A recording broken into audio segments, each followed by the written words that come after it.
Bismillahirrahmanirrahim. Assalamualaikum warahmatullahi ta'ala wabarakatuh. Alhamdulillahirabbil alamin wassalatu wassalamu ala asyrafil mursalin sayyidina Muhammad wa ala alihi wa sahbihi ajma'in. Muslimin muslimat, hadirin dan hadirat, semoga malam ini adalah malam yang diberkati oleh Allah Subhanahu wa taala.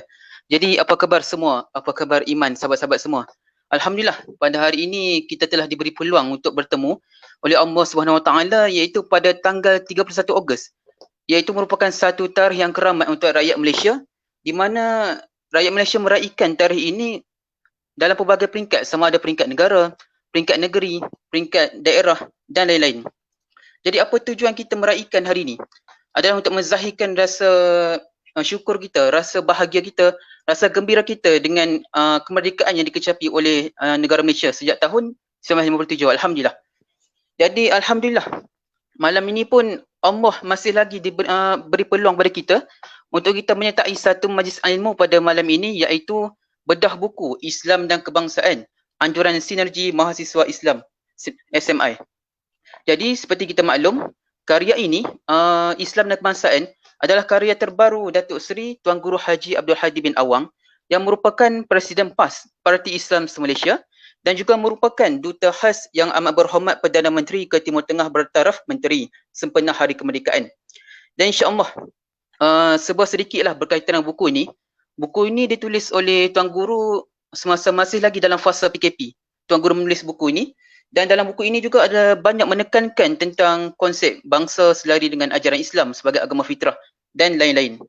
Okey, baik. Jadi untuk malam ni kita akan bersama-sama membedah buku Islam dan Kebangsaan bersama seorang panel yang saya kata sungguh hebat dan sangat sesuailah untuk kita bincangkan bersama pada malam ini, iaitu saya memperkenalkan sebuah sedikit.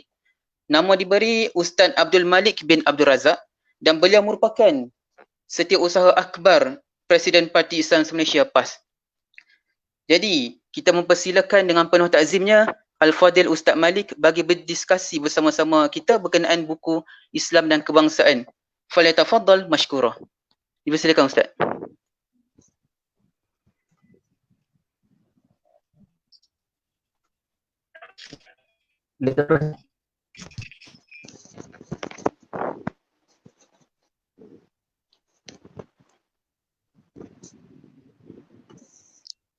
Bismillahirrahmanirrahim. Assalamualaikum warahmatullahi ta'ala wabarakatuh. Waalaikumsalam. Alhamdulillahirabbil alamin wa bihi nasta'in.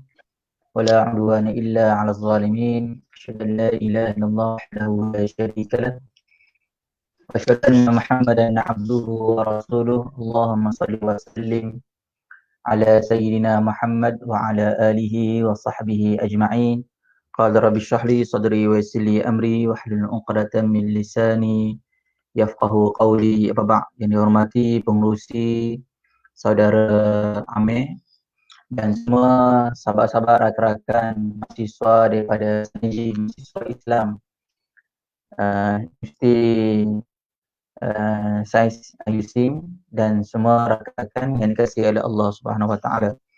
Alhamdulillah, kita bersyukur kepada Allah Subhanahu wa taala kerana diberi peluang dan ruang pada malam ini untuk sama-sama kita berdiskusi sebuah buku yang ditulis oleh Al-Fadil Tuan Guru Haji Abdul Hadi Awang, buku baru yang ditulis sempena dengan bulan kebangsaan. Dan kita juga bersyukur kepada Allah Subhanahu wa taala kerana diberi lagi kesempatan untuk sama-sama hidup di atas muka bumi Allah Subhanahu wa taala, menikmati dan merayakan hari kemerdekaan atau hari kebangsaan pada kali yang ke-63. Saya ucapkan terima kasih kepada pihak penganjur yang sudi menjemput saya pada malam ini untuk kita sedikit sebanyak membedah sebuah buku yang saya kira sangat relevan untuk dibincangkan dan dibahaskan, khususnya apabila melibatkan situasi semasa, melibatkan parti politik, isytihad-isytihad dan isu-isu yang bermain tentang terhadap bangsa ataupun nasionalisme dan sebagainya. Jadi terlebih dahulu saya ingin kita akan bedah buku ini secara ringkas sahaja, dan buku ni pun tidaklah tebal sangat, lebih kurang 80 muka surat sahaja, dan saya kira dalam satu hari adik-adik mahasiswa boleh khatamkan dan boleh habiskan bacaan. Secara umumnya kita boleh dan kita akan memahami apa kaitan Islam dan kebangsaan. Dan Tuan Guru menulis buku ini sewaktu dalam tempoh PKP COVID-19. Saya kira dalam minggu kedua kita dikuarantinkan ataupun kita di PKP kan, Tuan Guru sudah menyiap menulis sebuah manuskrip iaitu tentang Islam dan kebangsaan. Apabila kita melihat dan meneliti beberapa isu yang dimainkan oleh masyarakat ataupun rakyat Malaysia, yang apabila kita sebut tentang bangsa, maka ada salah faham dan keliru. Dan Tuan Guru menulis buku ini untuk merungkai apakah kaitan di antara Islam dan kebangsaan. Jadi rakan-rakan para penonton yang dikasihi oleh Allah Subhanahu Wa Taala, saya mulakan dengan sepotong ayat Allah Subhanahu Wa Taala, wa min ayatihi khalqus samawati wal ardi wa ikhtilafu alsinatikum wa alwanikum inna fi dzalika laayatin lil alamin. Ayat ini Allah Subhanahu Wa Taala menyebut di antara tanda-tanda kekuasaan yang membuktikan kekuasaan dan kebijaksanaan Allah Subhanahu Wa Taala, ya, dengan adanya kejadian langit dan bumi. Seterusnya diciptakan perbezaan bahasa dan warna kulit di antara kamu, di antara manusia. Sesungguhnya dokumen itu mengandungi keterangan-keterangan bagi orang-orang yang berpengetahuan. Ayat yang kedua Allah Subhanahu Wa Taala sebut, ya ayuhan nas inna khalaqnakum min dzakarin wa untha wa ja'alnakum syu'uban wa qabaila lita'arafu inna akramakum 'indallahi atqakum. Wahai manusia, sungguhnya kami telah menjadikan kamu daripada lelaki dan perempuan, dan kami telah menjadikan kamu berbagai suku, kaum dan bangsa supaya kamu berta'aruf, mengenal di antara satu sama lain, berhubungan dan beramah mesra di antara satu sama lain. Dan sesungguhnya semulia-mulia manusia di antara kamu ialah orang yang paling bertakwa. Jadi dua ayat ini adalah menjadi asas dan dasar kepada kita dalam memahami isu bangsa ataupun isu kebangsaan, yang mana ayat ini menceritakan tentang hubungan ataupun betapa Allah Subhanahu Wa Taala menciptakan bangsa dan bersuku kaum ialah merupakan satu fitrah kejadian manusia, fitrah kejadian yang dicipta oleh Allah Subhanahu Wa Taala. Maka bila kita membincang soal bangsa ini, ialah kita akan adanya polemik. Kalau kita sebut bercakap soal bangsa, akan dikatakan sebagai resis. Bila kita menyebut tentang agama, dikategorikan sebagai ekstrim. Maka di sinilah di antara salah satu tujuan buku ini ditulis, untuk merungkai dan untuk memberi faham kepada kita tentang bangsa, tentang perjuangan, tentang agama. Jadi kita kena beza di antara bangsa ataupun asabiyah, semangat asabiyah ataupun semangat al-qaumiyah ataupun semangat nasionalisme yang menjadikan bangsa sebagai akidah. Jadi kena ada beza di antara perjuangan bangsa yang menjadikan bangsa itu sebagai akidah perjuangan dengan bangsa yang menjadikan bangsa sebagai satu sumber kekuatan dalam kita membawa dan mempertahankan Islam. Terlebih dahulu dalam buku ini Tuan Guru menceritakan secara mukaddimahnya ialah tentang Islam. Islam tu merangkumi segala aspek kehidupan manusia, dan Tuan Guru menyebut tentang para rasul menyampaikan risalah Islam. Para rasul dan para nabi ini dia menyampaikan Islam kepada seluruh umat manusia, iaitu itulah tugas Rasulullah SAW. Berbeza dengan nabi-nabi yang lain yang diutuskan untuk kaum bangsanya sahaja. Maka di sini ialah kita boleh melihat bahawa Allah Subhanahu Wa Taala mengutuskan para rasul bersama kaum dan bangsa masing-masing yang mendukung peribadi mereka.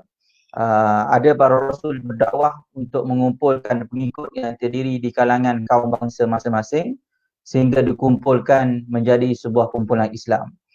Ada juga didokong oleh kalangan bukan Islam. Maka di sini kita boleh melihat bahawa para nabi alaihi wassalam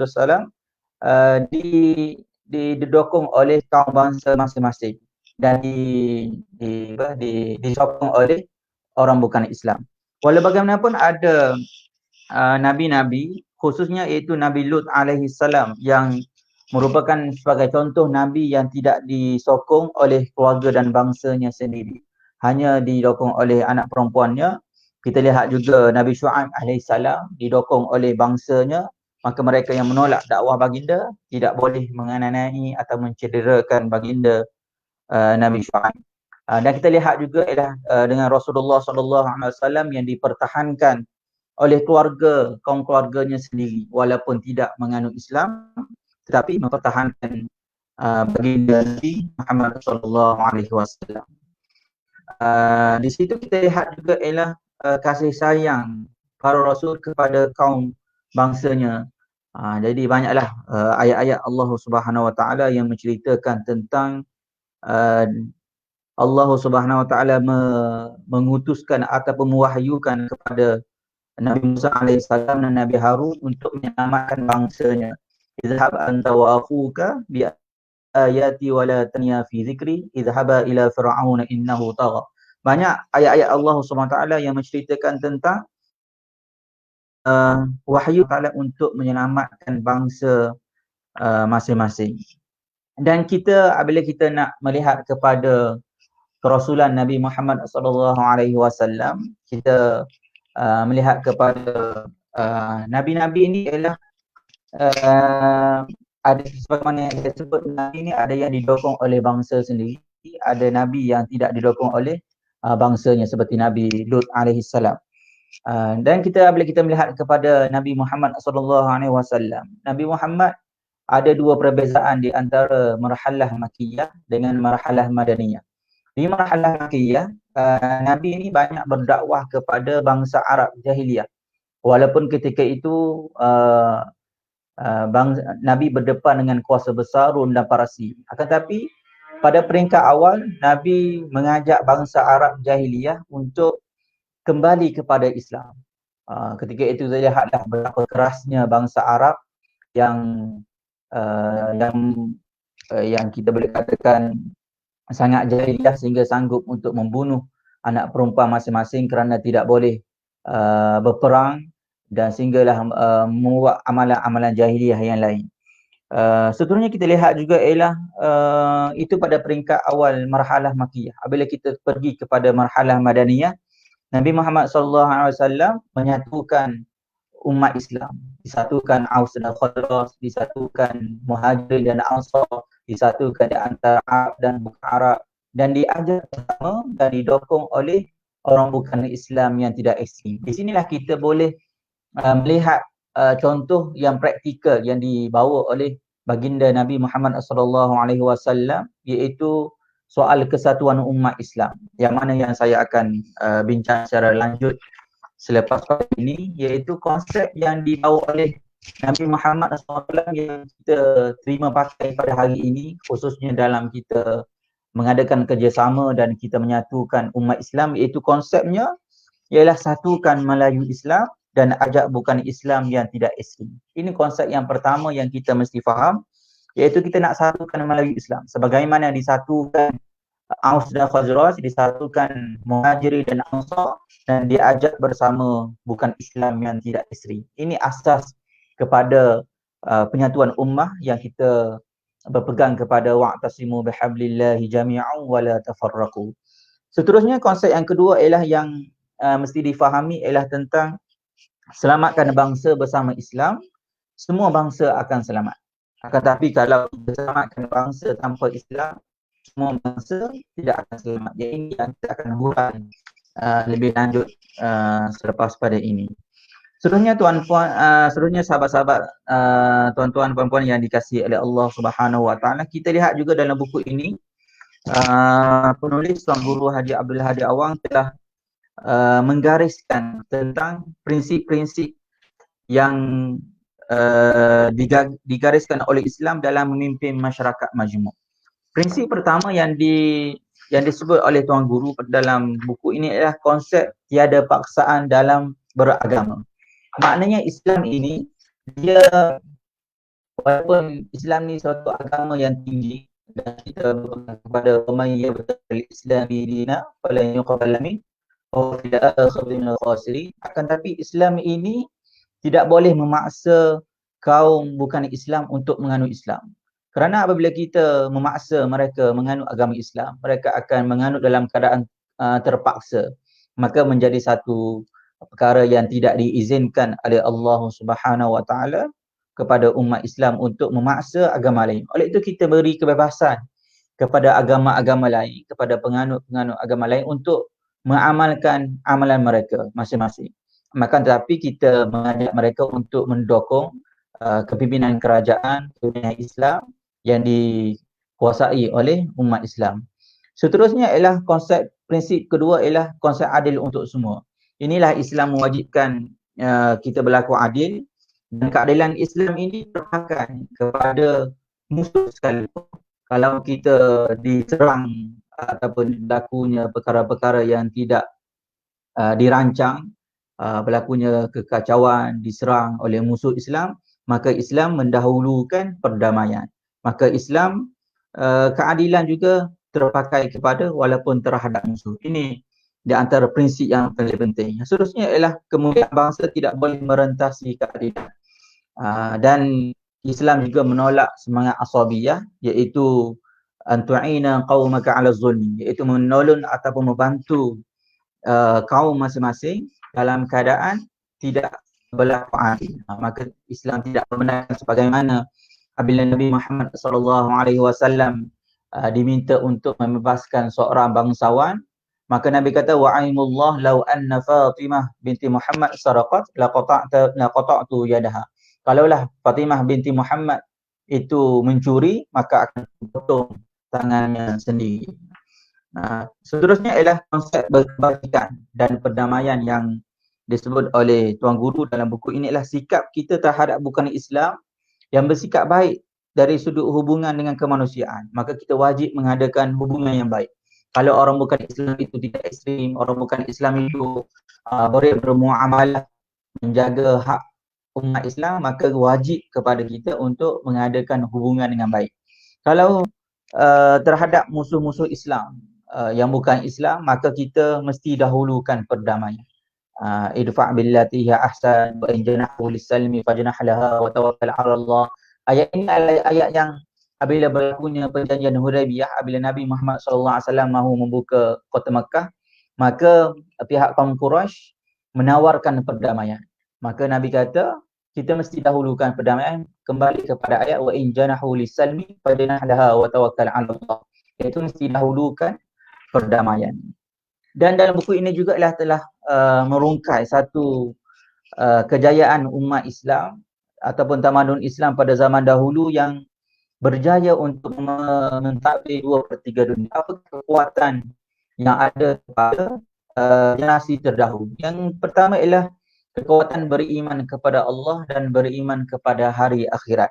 Kalau kita beriman kepada Allah, kita beriman kepada hari akhirat, dia sudah menolak ideologi, teokrasi, diktatorship dan sebagainya. Kerana kita meletakkan hanya Allah Subhanahu Wa Taala sahaja yang paling tinggi, dan hukum Allah Taala sahaja yang tidak boleh dicabar, tidak boleh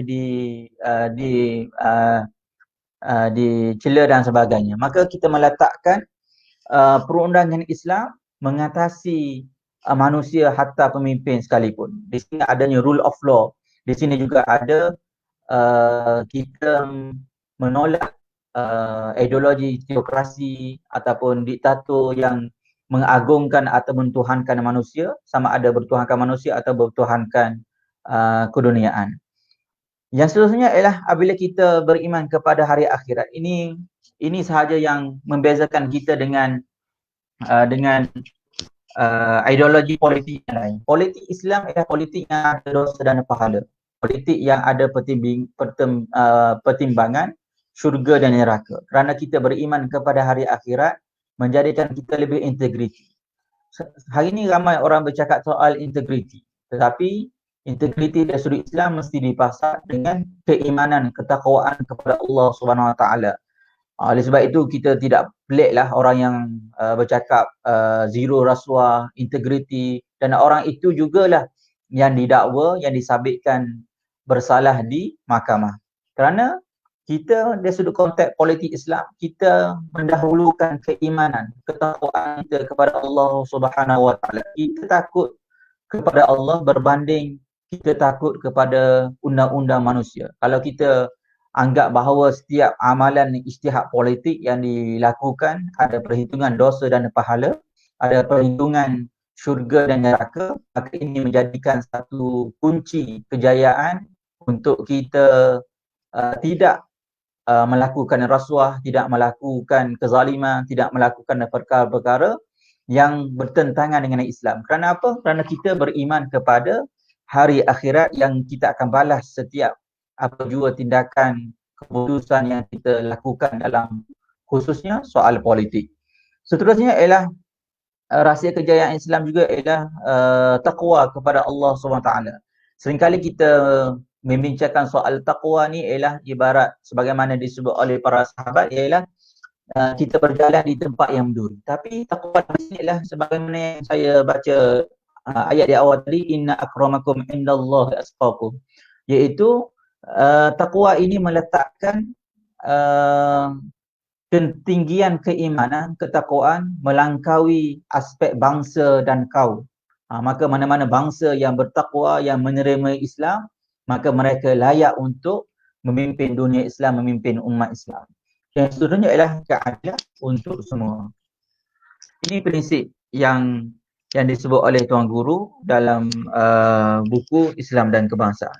Kita pergi kepada saya boleh katakan bab yang terakhir yang ada dalam buku ini ialah bab pembinaan bangsa bersama Islam. Di sini kita satu khulasah penting. Kalau sahabat-sahabat adik-adik selalu baca buku-buku ataupun tulisan-tulisan ayah cik ni ataupun Tuan Guru ni, kita boleh lihat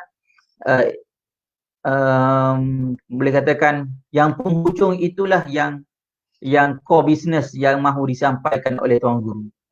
Pada mukaddimah, pada awal itu ialah susu galuk untuk kita memahami apakah yang mahu disebut oleh Tuan Guru yang ataupun diputuskan oleh pimpinan, mestilah berada di hujung artikel. Maka kalau kita baca artikel-artikel lecik, maka di hujung sekali itulah pendirian ataupun ijtihad yang dilakukan oleh PAS. Maka di awal tu kita boleh faham kenapa di hujungnya Tuan Guru mengambil sikap sedemikian. Maka kalau kita nak baca artikel Tuan Guru, nak baca buku-buku Tuan Guru, mesti kita mula pada awal supaya kita boleh memahami flow the idea yang mahu disampaikan oleh Tuan Guru. Maka dalam buku ini Tuan Guru sebut tentang Islam dan kebangsaan. Maka di akhir ujungnya ialah tentang pembinaan bangsa bersama Islam. Maknanya bangsa dalam Islam ni, bangsa yang boleh memimpin Islam ni tidak semestinya didominasi oleh satu bangsa sahaja ataupun dikuasai oleh satu bangsa sahaja. Kalau kita lihat kepada sejarah tamadun Islam, bermula dengan bangsa Arab, selepas itu berubah kepada bangsa Kurdis, berubah kepada bangsa Turki dan sebagainya. Maknanya bangsa tu bukannya satu perkara yang rigid ataupun hanya bangsa itu sahaja yang boleh memimpin Islam. Tidak. Maknanya ini keterbukaan Islam. Maknanya syaratnya kalau bangsa itu menerima Islam, maka dia boleh menerima Islam, boleh memimpin Islam. Sebagaimana disebut oleh Allah Subhanahu Wa Taala menegur generasi awal bangsa Arab, wa in tatawallaw yastabdil qauman ghairakum thumma la yakunu amsalakum. Sekiranya kamu bersikap berubah ataupun berpaling, tidak beriman kepada Allah SWT, maka akan ditukar dengan kaum yang lain. Summa la yakunu amsalakum, dan mereka itu tidak akan sama dengan kamu. Sebab itu juga disebut oleh Umar Al-Khattab ketika menakluk Baitul Maqdis dalam daripada penaklukan Rom. Apa Sayyidina Umar kata? Nahnu ummatun azanallahu bil Islam. Famahma ibtaghaina al-'izza bighairihi azanallahu. Kita adalah kaum dan bangsa yang diberi kemuliaan dan kemenangan oleh Allah Subhanahu wa taala. Sekiranya kita menuntut kemuliaan dan kemenangan daripada selain daripada Islam, maka kita akan dihina oleh Allah Subhanahu wa taala. Maka ini menjadi asas kepada kita bahawa bangsa tersebut mestilah menganut Islam, barulah dia akan menjadi mulia, akan menjadi hebat, menjadi sebuah bangsa yang boleh memimpin bangsa yang lain. Dan kita lihat juga ialah dalam peristiwa Saqifah Bani Sa'idah, iaitu apabila Nabi Muhammad SAW wafat, maka berlakulah perbincangan di kalangan sahabat siapakah yang akan menggantikan Nabi Muhammad SAW. Maka bincang di kalangan para sahabat, ada yang mencalonkan daripada kaum Ansar, ada yang mencalonkan daripada Ahli Bait, ada yang mencalonkan daripada kaum Quraisy. Maka bila masing-masing itu mengemukakan hujah masing-masing, sehinggalah peristiwa Saqifah Bani Sa'idah ini menimbulkan puak Syiah, menimbulkan puak Khawarij, menimbulkan Ahli Sunnah wal Jamaah.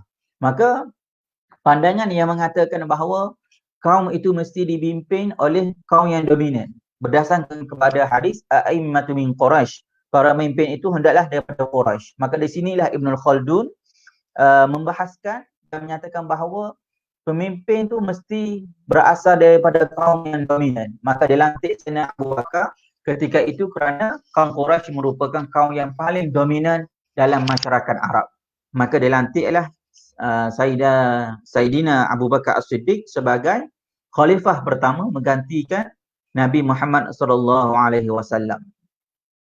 Maka di sini juga ialah kita boleh melihat kepada soal realiti yang berlaku dalam konteks masyarakat kita di Malaysia. Siapakah kaum yang dominan di Malaysia? Maka mestilah kaum yang dominan di Malaysia iaitu bangsa Melayu. Maka bangsa Melayu mesti memimpin negara Malaysia dengan syarat bangsa Melayu tersebut mestilah beriman, bertakwa kepada Allah SWT dan menganut agama Islam. Dan kita bila kita soroti sejarah perkembangan rumpun Melayu ni, setiap rumpun ni atau setiap bangsa ni dia ada bumi masing-masing. Kalau kita tengok kepada bangsa Cina, ada negeri asal mereka, bangsa India ada pun juga. Jadi Nusantara ni dikenali sebagai alam Melayu disebabkan banyaknya rumpun Melayu yang mendominasi kawasan sini, walaupun bermacam suku dan kaum, tapi semuanya saling menganut agama Islam, maka menjadi kuat. Sebab itulah ada bahasa Melayu, ada bahasa Jawa, Cam dan berbagai-bagai lagi yang membuktikan bahawa mereka ini menganut agama Islam lebih awal. Dan bangsa Melayu ni agak sinonim dengan Islam, sehingga kan kalau kita ungkap perkataan Melayu tu mesti dikaitkan dengan Islam. Dan apa yang menariknya ialah bangsa Melayu ni ialah walaupun mereka jahil, walaupun mereka tidak beramal dengan Islam, akan tapi apabila mereka mendengar Nabi Muhammad SAW dihina, mereka mendengar Islam dihina, mereka mendengar ajaran Islam, maka mereka akan bangun lantas untuk melawan mereka yang anti kepada Islam. Di sini di antara perkara penting yang menjadi satu peluang yang amat besar kepada kita, kerana walaupun masyarakat Islam berhadapan dengan kejahilan, akan tapi mereka masih lagi ada kemanisan iman.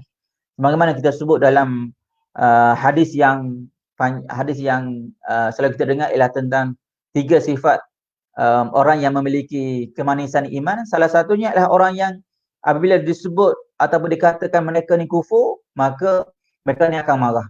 Wa yakrahu an ya'uda fil kufri ba'da an anqadahu Allahu minhu kama yakrahu an yuqdhafa fin nar. Ini di antara elemen ataupun di antara sifat yang ada kepada bangsa Melayu. Walaupun mereka ni jahil, walaupun mereka ni tak solat, walaupun mereka ni tidak tutup aurat secara sempurna, tapi apabila disebut ada orang yang ada orang menghina Islam, menghina Rasulullah sallallahu alaihi wasallam, maka mereka akan bangun bangkit melawan mereka yang menghina ataupun menentang Islam. Ini antara perkara yang menjadi satu kelebihan yang ada pada bangsa Melayu di negara kita. Seterusnya ialah yang bahagian terakhir yang dikhulasahkan oleh Tuan Guru, dan kita akan buka kepada sesi soal jawab untuk lebih mengembangkan idea yang dikemukakan oleh Tuan Guru dalam buku ni, ialah tentang kejatuhan bangsa disebabkan oleh mereka ni meninggalkan Islam. Itu asasnya. Jadi kita boleh kena fahamnya ialah apabila kita sebut tentang Islam dan kebangsaan ni, bangsa-bangsa kita sebut ni, bangsa mesti beramal, mesti menganut Islam. Kalau kita ni bangsa Melayu tetapi tidak menganut Islam, maka kita tidak boleh menjadi pemimpin yang budiman, pemimpin yang bertakwa, pemimpin yang diterima oleh rakyat. Oleh sebab itu, kita tidak bersetuju melakukan slogan bangsa tanpa Islam. Yang disebut oleh Tuan Guru ialah bangsa-bangsa ni kita sebut soal kita menyatukan Melayu Islam, Melayu bersama Islam. Bukan hanya melakukan slogan nasionalisme bangsa Melayu tanpa Islam. Tapi bangsa yang kita sebut bangsa yang bersama Islam. Melayu yang mesti bangkit bersama Islam. Ini yang dilakukan, inilah yang diperjuangkan dalam kita membawa Isytihad Muafakat Nasional, Perikatan Nasional, kita menyatukan perpaduan ummah, iaitu penyatuan bangsa Melayu bersama Islam. Dan seluruhnya kita mengajak orang bukan Islam untuk bersama-sama, kerana hanya Islam sahaja berjaya membuktikan keadilan. Kita tengok kepada sejarah di Palestin, apabila agama-agama lain memimpin Palestin, maka akan berlakunya kezaliman, berlakunya penindasan. Tetapi bila Islam memimpin bumi Palestin, Islam memimpin seluruh dunia, 1/2/3 dunia, menunjukkan telah membuktikan bahawa Islam berjaya memimpin masyarakat madani, memimpin masyarakat majmuk, tidak memaksa orang bukan Islam untuk menganut agama Islam, tidak merobohkan rumah ibadat mereka. Jadi inilah di antara perkara yang kita mesti tonjolkan. Kalaulah bangsa-bangsa lain boleh menerima ideologi asing yang bukan berasal daripada bangsa mereka, kenapa mereka orang bukan Islam tidak boleh menerima Islam sebagai satu ideologi negara yang lebih adil berbanding dengan agama-agama lain. Maka di sini Tuan Guru menutup buku ini dengan ayat Al-Quran yang saya baca tadi, ialah umat Islam mesti perlu kembali kepada firman Allah SWT, wa'tasimu bihablillahi jami'an wa la tafarraqu wadhkuru ni'matallahi 'alaikum idh kuntum a'da'an fa'alafa baina qulubikum fa asbahtum bi ni'matihi ikhwana wa kuntum 'ala shafa hufratin minan nar fa anqadhakum minha. Di sini ayat yang agak panjang, ayat surah Ali Imran ayat 100 hingga 105.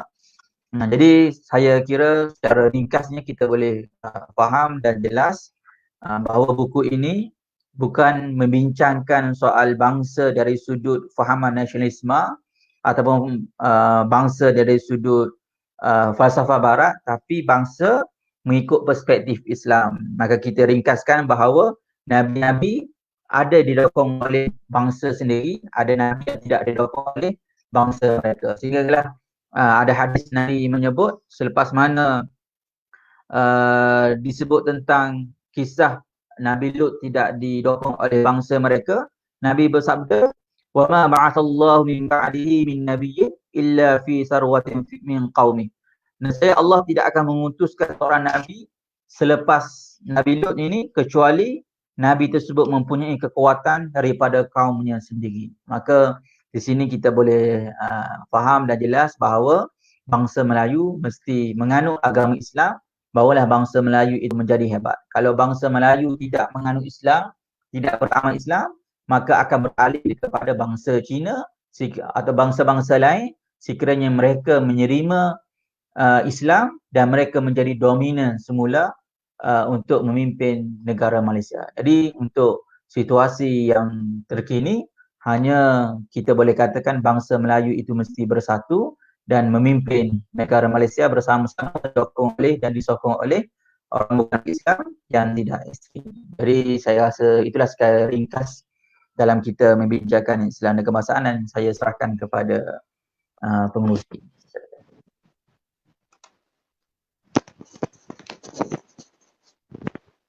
Masya Allah, jazakallahu khair. Saya ucapkan kepada Ustaz Malik atas kupasan yang saya anggap sangat menyenyapkan lah pada malam ni. Jadi insya-Allah kita akan teruskan dengan slot Q&A, soal-soal jawab. Jadi mana-mana audiens atau para pendengar nak tanya soalan boleh tulis di ruangan komen.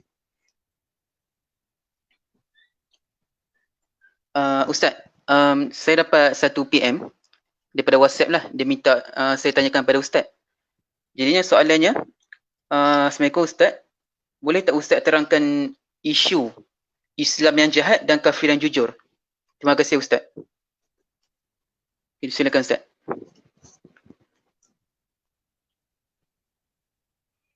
Okay.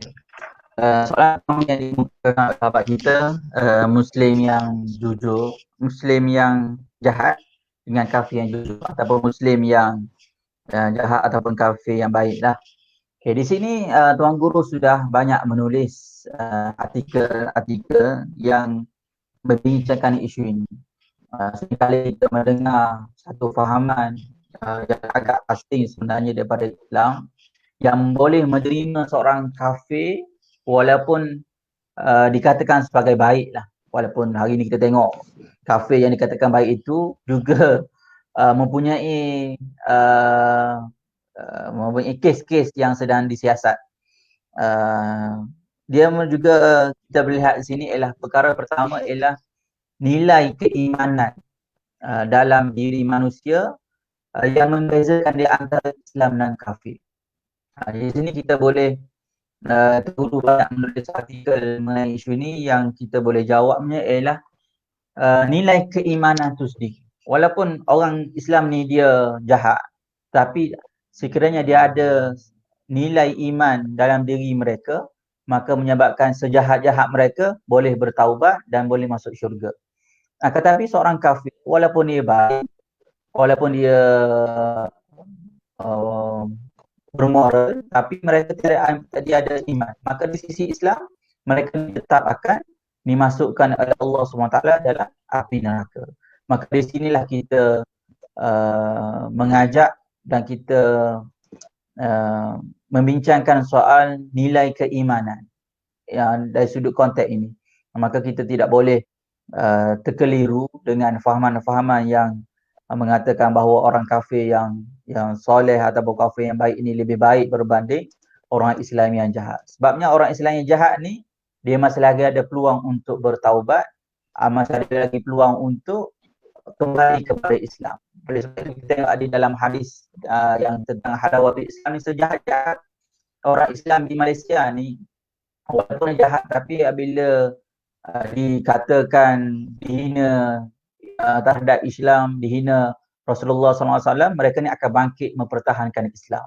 Walaupun mereka ni sendiri melakukan kemaksiatan, melakukan kejahatan, tapi mereka masih lagi ada iman. Maka iman inilah yang paling mahal, yang paling berharga di sisi Allah Subhanahu Wa Taala.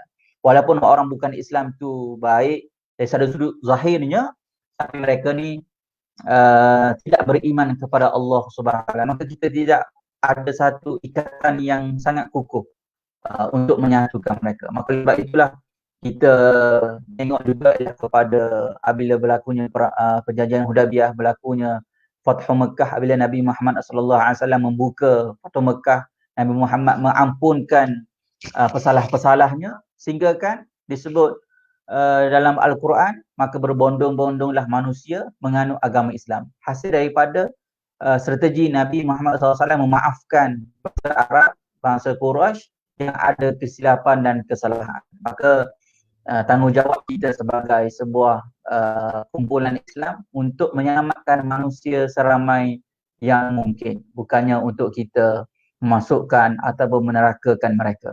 Oleh sebab itulah kita mengadakan penyatuan ummah ini adalah untuk menyelamatkan mereka kepada Islam. Maka kita satukan terlebih dahulu melalui Islam yang lebih dekat, yang ada hubungan Islam yang lebih cukup untuk kita satukan. supaya kita boleh menyelamatkan negara berasaskan kepada Islam. Wallahualam.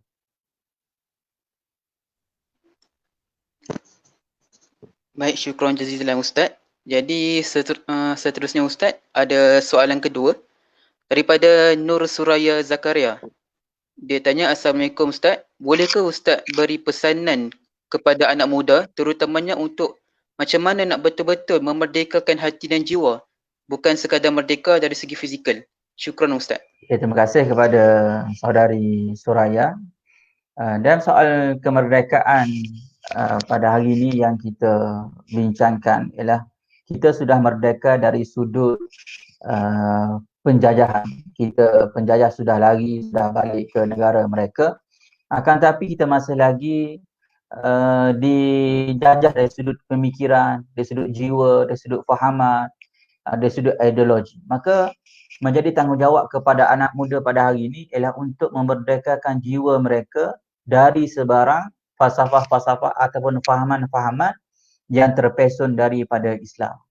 Maka inilah menjadi satu cabaran kepada umat Islam, khususnya anak muda pada hari ini yang tidak mengendahkan soal masa depan politik negara yang hanya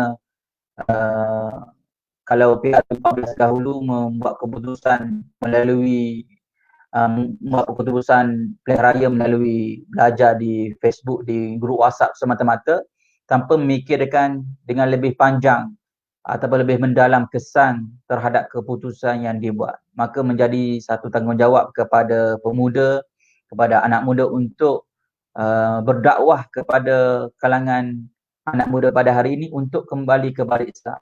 Menyedarkan mereka bahawa kepentingan agama ni lebih penting daripada kepentingan semata-mata untuk menjaga perut semata-mata. Maka jangan kita gadaikan maruah negara, menggadaikan kedaulatan negara semata-mata untuk kemenangan ataupun kenikmatan yang sedikit saja. Di samping itu kita juga mesti sebagai kumpulan Islam mestilah untuk lebih syakna terhadap isu anak muda yang tidak nak kita boleh nafikan berlakunya isu pengangguran, berlakunya kos sara hidup yang agak tinggi yang mesti menjadi satu concern yang lebih kepada kumpulan Islam untuk diperjuangkan. Maka kita mesti seimbangkan di antara pegangan agama yang mesti menjadi satu pegangan yang sangat kuat kepada anak muda, yang seterusnya kita mestilah menonjolkan kita sebuah kumpulan Islam yang sangat takna terhadap isu kebajikan dan terhadap isu ekonomi yang berlaku di kalangan anak muda pada hari ini. Wallahualam.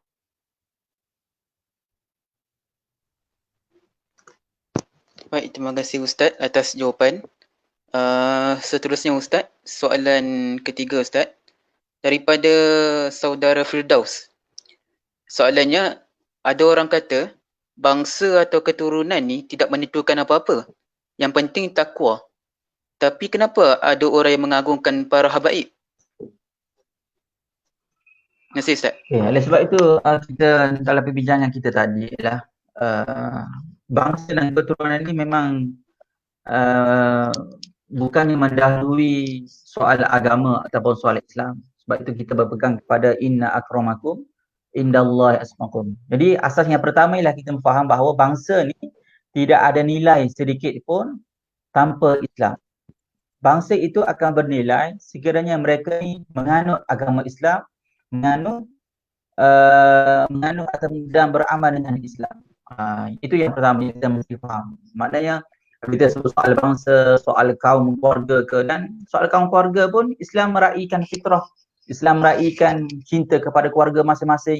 Islam tidak menghalang untuk kita kasih kepada ibu ayah kita. Hatta dalam Islam ni kalau kita masuk Islam dan keluarga kita bukan Islam, Islam mewajibkan kita mentaati ibu bapa kita bukan Islam, kecuali dalam perkara-perkara yang melanggar hukum hakam syariat Allah SWT. Maknanya walaupun kita sudah masuk Islam, keluarga kita bukan Islam, kita wajib untuk menjaga hak terhadap ibu bapa yang bukan Islam.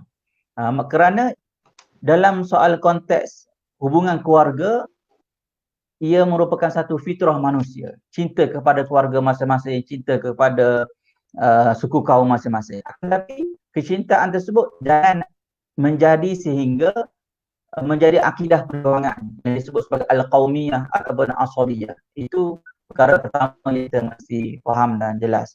Yang keduanya, kenapa kita mesti sebut soal bangsa, soal keturunan, soal keluarga. Dari sudut konteksnya ialah soal konteks kita nak memimpin sebuah negara, kita mesti mempunyai kekuatan pengaruh yang sangat kuat. Oleh sebab itu yang saya sebut pada dalam huraian tadi, kisah daripada Saqifah Bani Sa'idah, iaitu berdalilkan kepada A'immat min Quraisy, iaitu dilantik Abu Bakar disebabkan oleh kaum yang dominan, kaum yang berpengaruh. Maka di sini adanya dua pertimbangan yang diambil ulama. Pertama, bangsa tersebut mesti bersama Islam.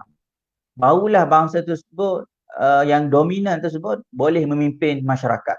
Kalaulah bangsa tersebut minoriti, walaupun dia Islam, tapi dia tidak boleh menguasai, tidak boleh menjadi pemimpin yang sangat disegani oleh masyarakat. Oleh sebab itu kita gabungkan yang keduanya, iaitu bangsa Melayu mesti Islam, dan bangsa Melayu yang dominan ni mesti memimpin masyarakat di negara kita. Allahuakbar.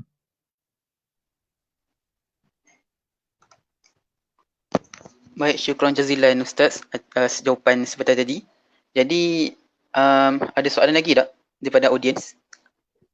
Soalan 1, soalan 2, soalan 3. Jadi Ana rasa tak ada dah kot soalan daripada para audiens. Baik Ustaz, insya-Allah seterusnya mungkin sedikit penggulungan daripada Ustaz ataupun sedikit nasihat lah ataupun kata penggulungan daripada keseluruhan perbincangan kita malam ni Ustaz, insya-Allah dalam 5 minit. Terima kasih Ustaz. Terima kasih pada pengurusi. Alhamdulillah. Jadi saya mahu simpulkan dalam perbincangan dalam buku Islam dan Kebangsaan ini, dan saya suka untuk mengajak kepada adik-adik mahasiswa untuk banyakkan membaca dan banyakkan menulis.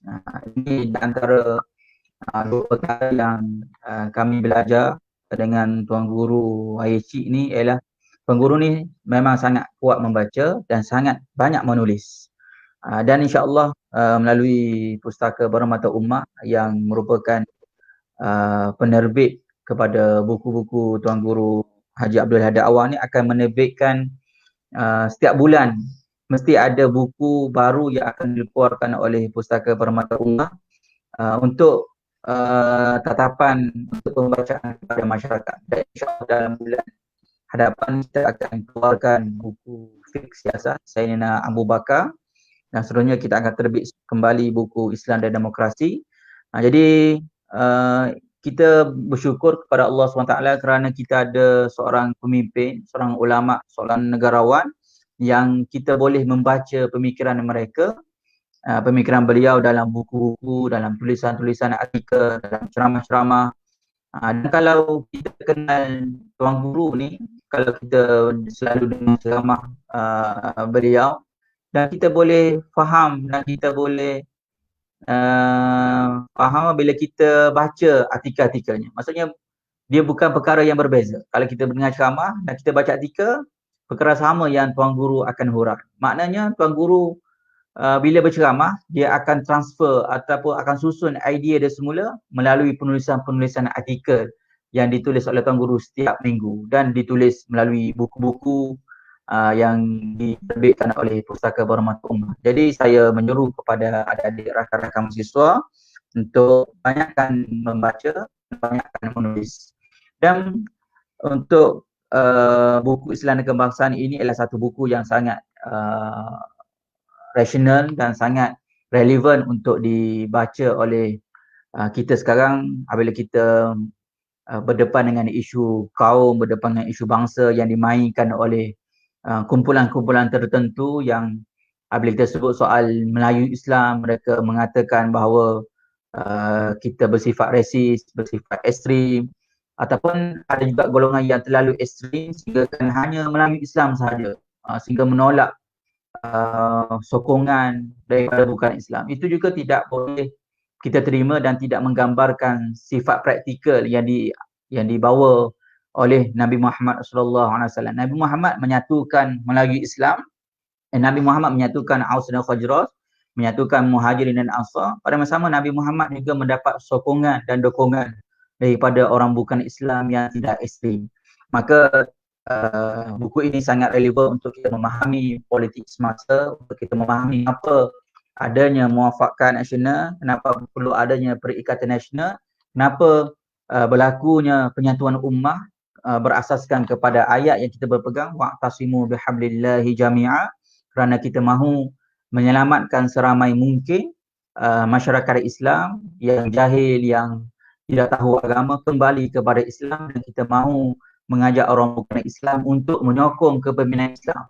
Tidak kiralah mereka, dan kita tidak paksa mereka menganut Islam, kita ajak mereka untuk mereka menyokong kepimpinan Islam yang kita yakin insya-Allah hanya Islam sahaja boleh berlaku adil, hanya Islam sahaja boleh memimpin masyarakat majmuk, hanya Islam sahaja yang boleh menjanjikan keadilan dan kesejahteraan kepada masyarakat dan negara.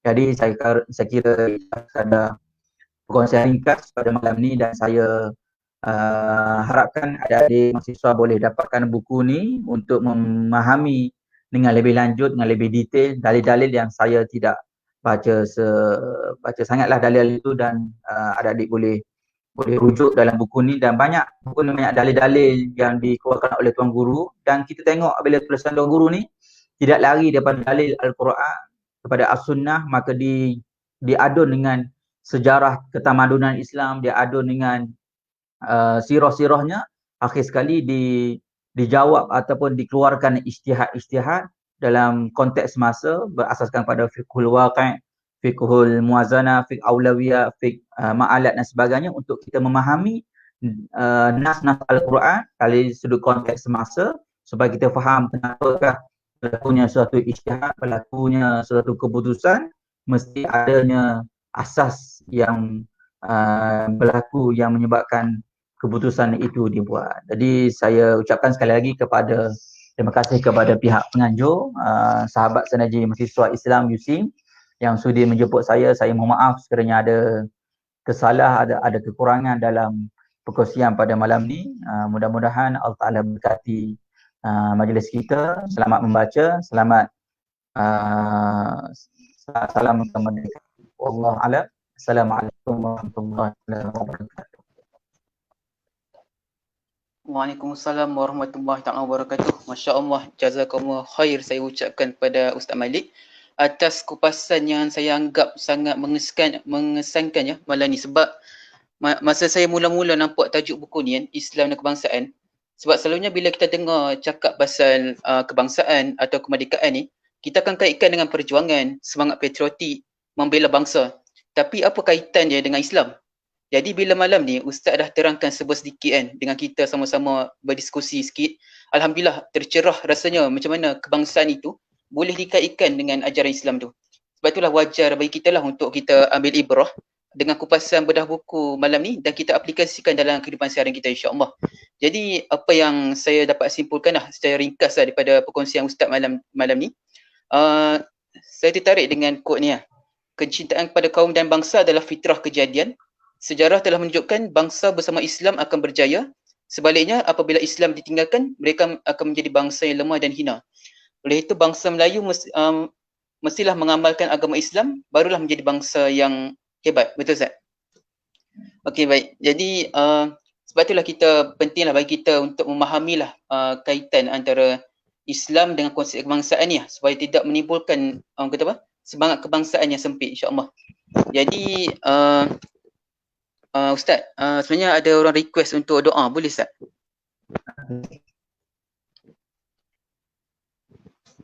Sanggup. Boleh Ustaz? Doa. Sedikit doa untuk para audiens yang mendengar pada malam ni. Bismillahirrahmanirrahim. Alhamdulillahirabbil alamin. Wassalamu ala asyrofil anbiya'i wal mursalin wa ala alihi wa sahbihi ajma'in. اللهم إنا نسألك رضاك والجنة ونعوذ بك من سخطك والنار. اللهم إنك عفو كريم تحب العفو فاعف عنا. ربنا ظلمنا أنفسنا وإن لم تغفر لنا وترحمنا لنكونن من الخاسرين.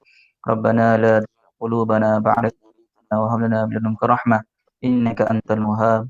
ربنا هب لنا من لدنك رحمة وهيئ لنا من أمرنا رشدا. ربنا آتنا في الدنيا حسنة وفي الآخرة حسنة وقنا عذاب النار. وصلى الله على سيدنا محمد وعلى آله وصحبه وسلم والحمد لله رب العالمين. Amin Rabbil Alamin. Baik, syukran jazilan Ustaz atas doa tersebut. Jadi jam sudah menunjukkan hampir 10.30, 10.25 malam. Saya kira mungkin setakat sinilah perkongsian kita pada malam ini. Jadi saya mewakili Sinergi Mahasiswa Islam SMI sekali lagi mengucapkan jazakumullah khair atas kesudian dan kelapangan Ustaz untuk bersama-sama berkongsi pada malam ini Ustaz. Terima kasih Ustaz. Jadi terima kasih juga kepada audiens malam ni yang sudi mendengar dari awal sampai akhir, dan insya-Allah ada rezeki kita akan jumpa lagi lain masa dan teruskan bersama SMI. Moga-moga Allah menerima amal kita dan semoga kita terus diberi taufik dan hidayah oleh Allah Subhanahu Wa Taala untuk terus mengabdikan diri kepada Allah supaya Allah terima kita, kerana tidaklah Allah terima apa-apa selain daripada takwa semata-mata. Jadi wallahu alam. Assalamualaikum warahmatullahi taala wabarakatuh. Islam memimpin. Okey, terima kasih semua.